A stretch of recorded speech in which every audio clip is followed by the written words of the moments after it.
আসসালামু আলাইকুম, নমস্কাৰ। মোৰ নাম আব্দুল হামিদ। মোৰ ঘৰ দলগড় সমষ্টিৰ অন্তৰ্গত শ্যামপুৰত। মোৰ দলৰ নাম হল ৰাষ্ট্ৰীয় উলমা কাউন্সিল। মই আজি সৰু সৰু কেইটামান কথা লৈ আহিছোঁ ভিডিঅ'ত। আজি কেইদিনমান ধৰি যি ধাৰাবাহিক বৰষুণৰ বানৰ সৃষ্টি হৈছে,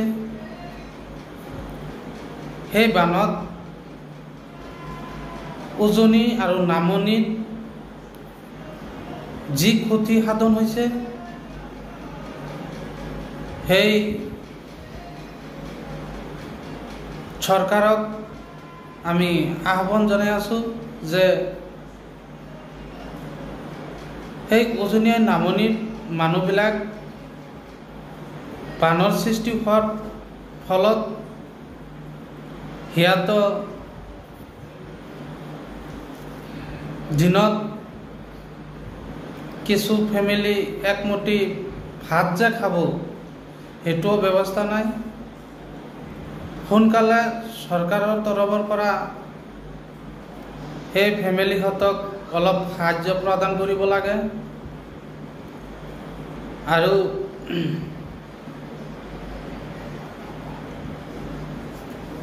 গুৱাহাটী চহৰত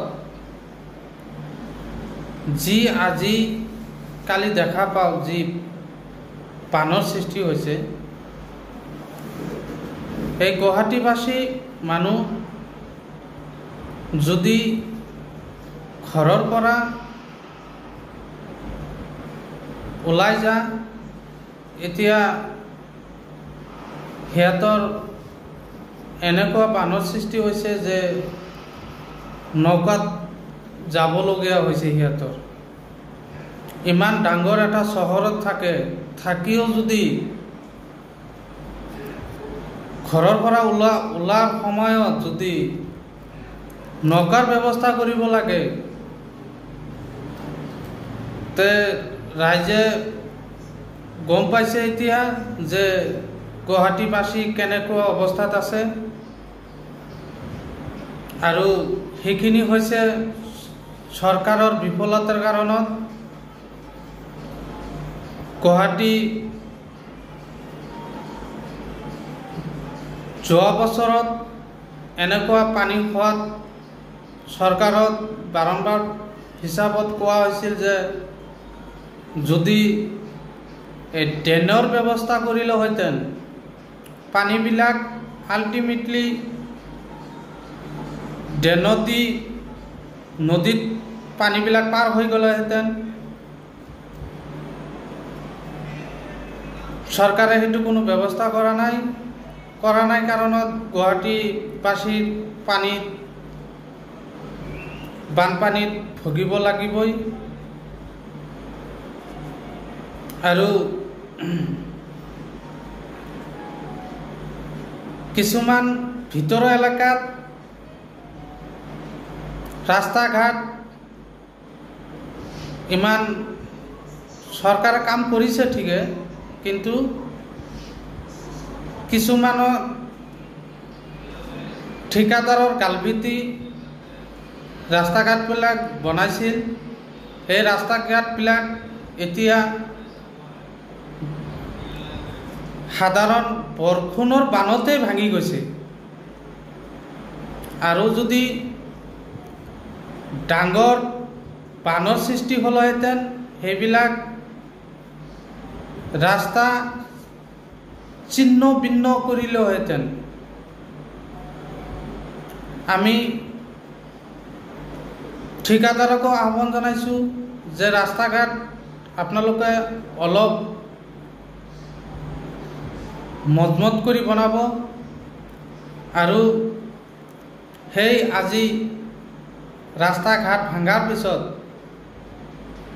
ল'ৰা ছোৱালীবিলাক স্কুলত যাব পৰা নাই।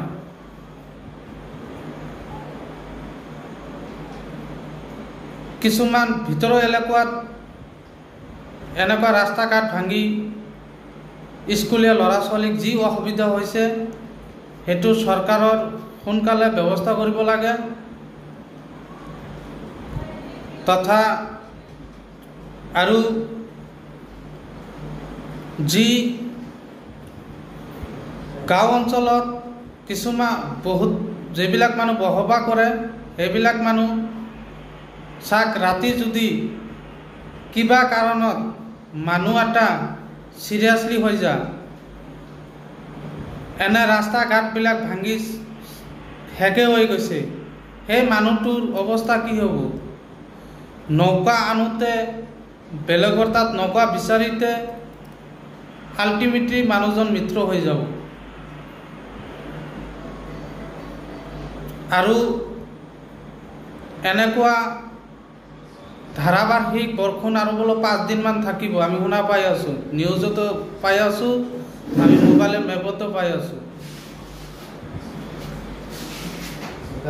কিছুমান ঠাইত মানুহ বা এই পানীৰ কাৰণত যদি খাব পৰা নাই চৰকাৰত সোনকালে বিহিত ব্যৱস্থা কৰিব লাগে আৰু বহুত ঠাইত ৰাস্তা ঘাট পাহাৰ অঞ্চলীয়া ঠাইত পাহাৰ ভাঙি কিনে ৰাস্তাত পৰি গৈছে বহুত মানুহ অহা যোৱাত টাইমত যাব লাগে যাব পৰা নাই সেইখিনিও সোনকালে ব্যৱস্থা কৰি দিব লাগে আৰু আমাৰ দলগাঁও সমষ্টিৰ অন্তৰ্গত খেৰণী চাপৰিত আমাৰ দলগাঁও সমষ্টিৰ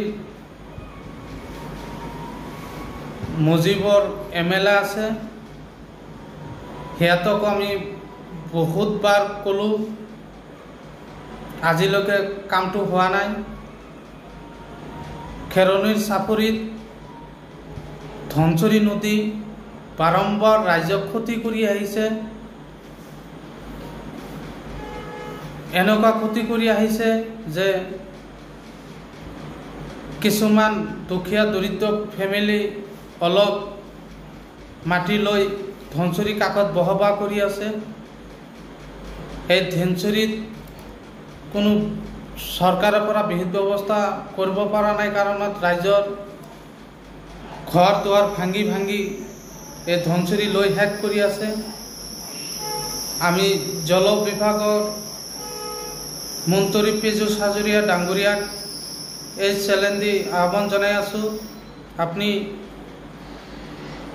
সোনকালে এইটো বিহিত ব্যৱস্থা কৰিব লাগে খেৰণী যেটো ধনচুৰি আছে তথা অসমৰ মুখ্যমন্ত্ৰী ডক্টৰ হিমন্ত বিশ্ব শৰ্মা